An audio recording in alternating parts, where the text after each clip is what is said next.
Hello all, இன்றைக்கி quick and ஈஸியாக செய்கிற மாதிரி ஒரு டெலிஷியஸான ஒரு டெசர்ட் ரெசிபி தான் பார்க்க போகிறோம். அப்படி என்ன ரெசிபின்னு பார்த்துட்டிங்கன்னா அரேபியன் பிரெட் புடிங் தான்.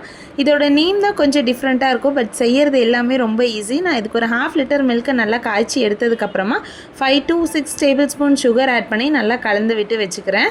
இது கூட ஒரு 2 டேபிள் ஸ்பூன் வந்துட்டு கஸ்டர்ட் பவுடரை நல்லா லம்ஸ் இல்லாமல் தண்ணியில் மிக்ஸ் பண்ணிவிட்டு, இப்போ நம்ம கொதிக்க வச்சுருந்தோம் இல்லையா பால், அதில் ஆட் பண்ணிவிட்டு நல்லா மிக்ஸ் பண்ணி விடணும். இந்த டைமில் ஒரு மீடியம் ஃப்ளேமில் வச்சுட்டு நீங்கள் மிக்ஸ் பண்ணி விடணும்.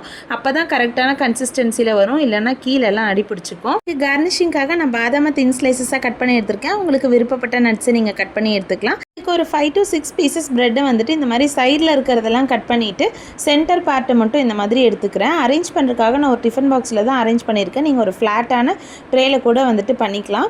ஃபஸ்ட்டு 2 பீசஸ் ப்ரெட்டு வச்சுட்டு ரூம் டெம்பரேச்சரில் வந்து நம்மளோட கஸ்டர்டை வந்துட்டு போட்டுட்டு அது மேலே நம்ம நட்ஸ் தூவிட்டு அகெயின் ஒரு லேயர் ப்ரெட், அகெயின் ஒரு லேயர் கஸ்டர்ட் அண்ட் நட்ஸ், இந்த மாதிரியே வந்துட்டு ஃபுல்லாக அரேஞ்ச் பண்ணிக்கலாம். நான் ஒரு 3 லேயர்ஸ் வந்துட்டு அரேஞ்ச் பண்ணியிருக்கேன்.